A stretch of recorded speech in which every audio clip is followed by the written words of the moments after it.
Hello everyone.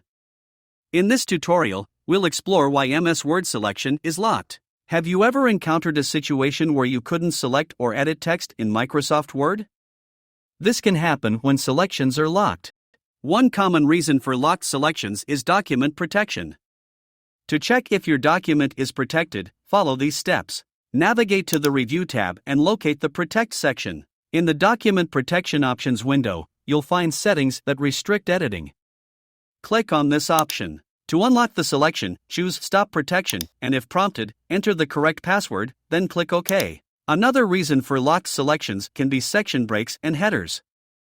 These elements can limit where you can select and edit text. To unlock selections, follow these steps. Enable the Show Hide command in the Home tab. Click just before the section break line. Press Shift+N on your keyboard to select the content until the end of the line, and then press the Delete key. If a document is password protected, it will have locked selections.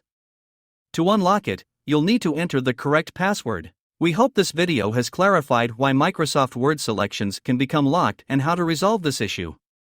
If you found this tutorial helpful, please consider liking and subscribing for more Microsoft Word tips and tricks.